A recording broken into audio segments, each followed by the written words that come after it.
Welcome to a deep dive into the mystery of Lao-Tse. The enigmatic figure behind Taoism. You want to unravel the secrets of his life. And the impact, the enduring impact of his philosophy. So let's just get right into it. What do you think? Well, even Lao-Tse's birth, it's shrouded in this myth and legend. Yeah. Which I find just fascinating in itself. It really is. When you think about it, imagine like ancient China. The spring and autumn period, like a time of just like intense conflict and upheaval. Oh, absolutely. And right in the middle of all that, Yeah. you've got this baby named Lao-Tse. Okay. Meaning old master. Yeah. Born under, I think it was a banyan tree, right? Right, that's the one, yeah.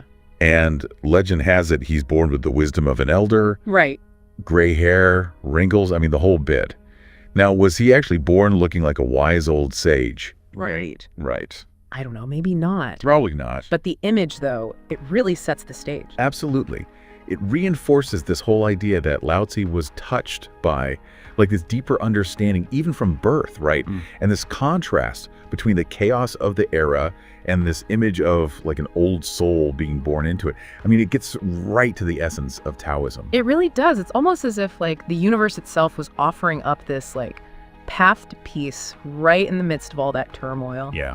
And that's where I feel the concept of Tao comes in, wouldn't you say? Exactly, yeah. Tao meaning the way. But it's not a rigid set of rules or a physical road or anything. It's more the underlying energy, the force connecting everything in the universe. Think of it like the stillness of a deep forest, right? Or water flowing, effortlessly over rocks. Or the natural rhythm of your own breath, even.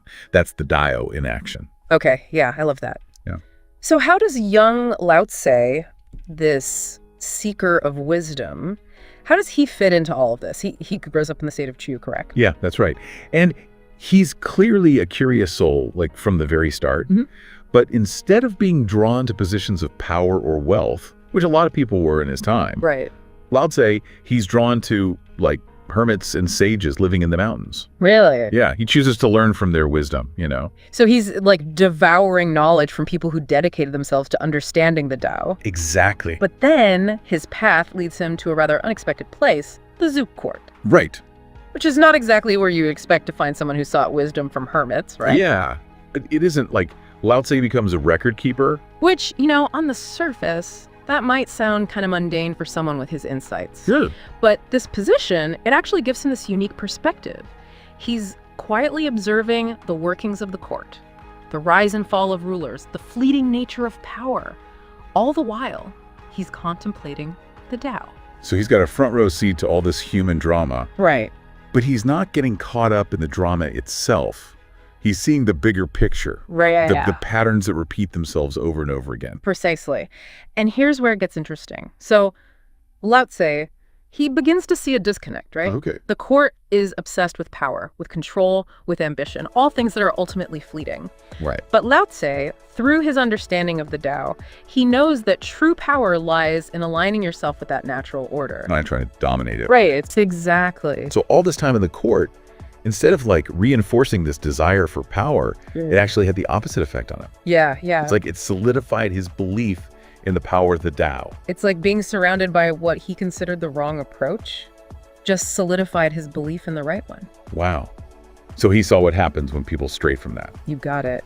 And you're right, this realization, it filled him with a certain sadness, He saw how far people from the rulers to just everyday people had strayed from that natural order. He felt this growing concern for the world around him. He saw people chasing after illusions, focusing on the temporary instead of the eternal. Yeah.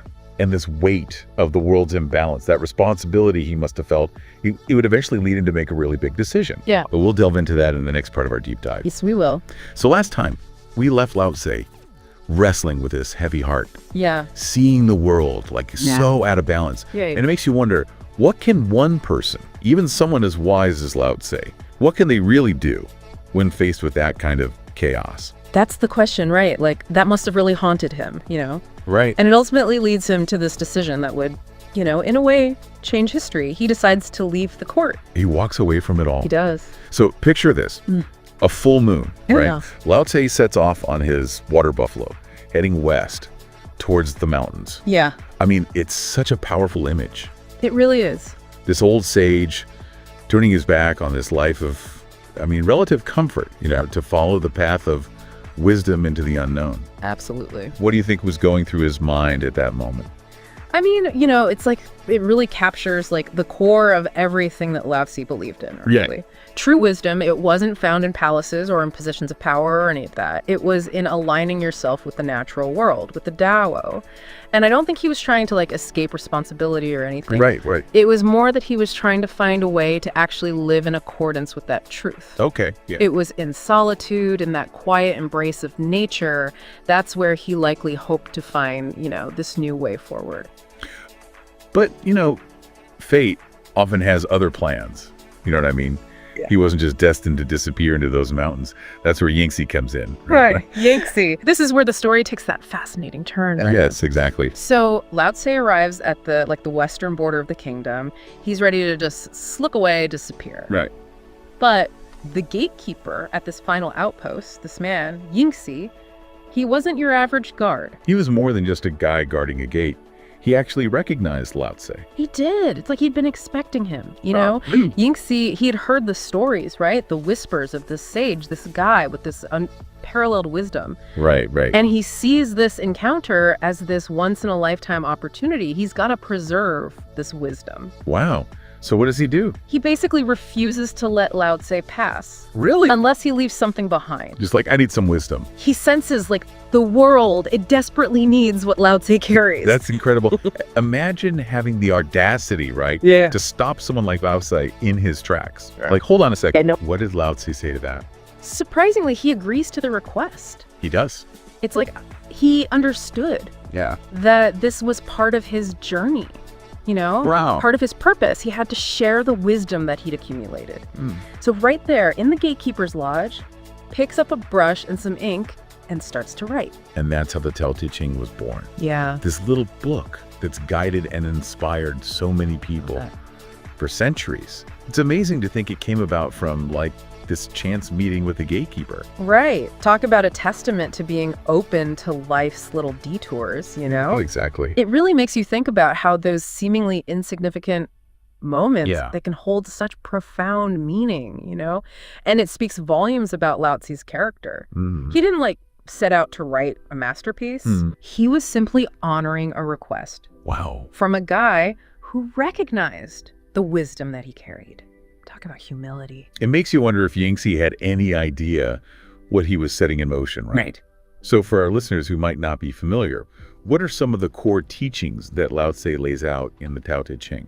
Okay. What wisdom is he imparting to Yingxi and, in turn, to all of us? So at its heart, the Tao Te Ching, it's all about embracing simplicity, humility, and just living in harmony with the natural order, which honestly, I think these are concepts that are more relevant now than ever, don't you? I agree with that. Yeah. 100%. So Lao-Tse, he emphasizes yielding over forcing, finding strength and softness, He teaches that true power lies in aligning oneself with the Tao. Not in trying to control it. Exactly. And this is reflected in this concept of wu-wei, which is often translated as action through inaction. So instead of constantly striving and pushing against the current, we should aim to work with the natural flow. Yes. Like water finding its way downhill. It's about recognizing that there's this natural rhythm to the universe and trying to impose our will on it. All it does is create suffering for ourselves and others. Right. So Lao-Tse, he encourages us to trust in the Tao, embrace the unknown, find beauty and wisdom in even the simplest of things. That's a beautiful way to put it. So after Lao-Tse finishes this incredible work, this gift to Yingxi and the world, what happens to him? That's the thing. Once he hands that manuscript over to Yingxi, he's gone. Really? Vanishes. He just disappears? Rides off into the sunset, literally vanishes from history. He pulls a disappearing act worthy of a true master. I know. So we're left with the teachings, with the legacy. Right. But no real answers about what happened to the man himself. Exactly, yeah. Some legends, they claim that he ascended to the heavens, became one with the Da.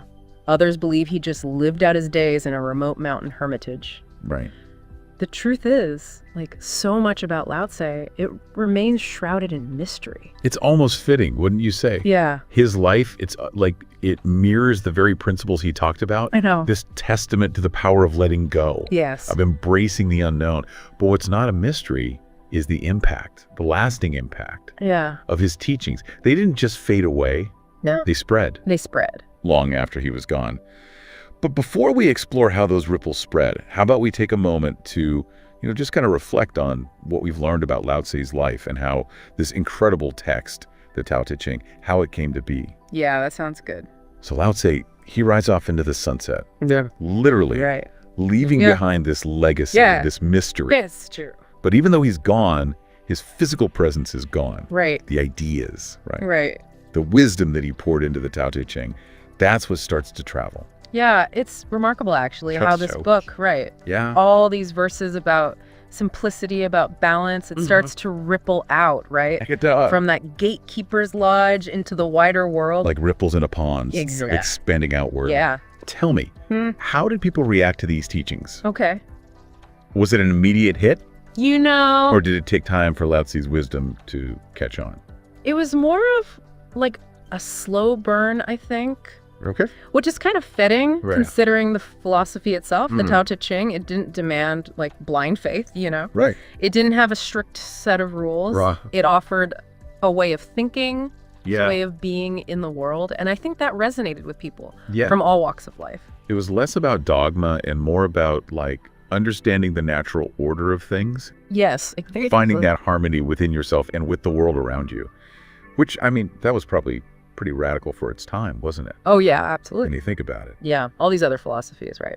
They were all about striving, achieving, Yeah. accumulating power. Right. And Lao-Tse comes along and says, what if true strength comes from yielding? What if the greatest leaders are the ones who serve, not the ones who command? Wow. Yeah, That's it's a completely different way of looking at the world. it really is. And it elevates humility, balance, compassion. Right. And so it's not surprising that it resonated so deeply, No. not just with everyday people, but with rulers and scholars, everyone. It's because, in a world that's so often driven by ego and ambition, Right. Lao-Tse offered this, refreshing alternative. It's true. This path to peace Yeah. and harmony that started from within It's like he was offering up an antidote to the chaos and the striving. Yeah. of human nature. Yeah. And what I find so amazing is how those ripples, Right. right, that we talked about, Right. they went on to influence so much more than just, thought, philosophical thought. Absolutely. Right. Yeah, we see it everywhere. They do. You look at traditional Chinese medicine, Oh, right? yeah. The focus on balance, energy flow, Right. martial arts like Tai Chi, Yeah. fluid movements, Right. harnessing that internal energy. Even poetry and art were touched by these ideas. Absolutely. I'm thinking of those breathtaking Chinese landscape paintings, right? Yes. That evoke such a sense of tranquility Right. and oneness with nature. It's like his philosophy. It just seeped into the very fabric of Chinese culture, It's true. It really did. And like we were talking about earlier, those ripples, they didn't stop there, right? No. They went beyond the borders of China. Yeah, They've influenced thinkers and artists across the globe it's true. for centuries. And it's a testament to the enduring power of these ideas, Absolutely. right? It's Yeah. the universality of what Lao-Tse was getting at in a world that often feels, at least today, incredibly chaotic, Right. For sure. divided. Yeah. His wisdom, it feels as relevant as ever, wouldn't you say? I think so too. He reminds us to approach life with a sense of simplicity, Right. to lead with humility, Yes. and to find strength in yielding. Yeah, I love that. I do too. And on that note, I think we've reached the end of our deep dive into the life and legacy of Lao-Tse. This was great. It really was. It was quite a journey. It was from the shores of ancient China Yeah. to modern thought. Lao-Tse's impact is undeniable. It really is. He encourages us to reflect on our own lives, on our own pursuit of balance. He does. So for all of you listening, Yeah. if Lao-Tse were here today, witnessing our modern world, what wisdom do you think he would offer? What would he say about our pursuit of progress? Our intricate relationship with technology, our increasing disconnection from the natural world? It's something to think about. He really is. Until next time, keep seeking wisdom. Yeah. Embrace simplicity. I love it. And remember the enduring power of the Tao.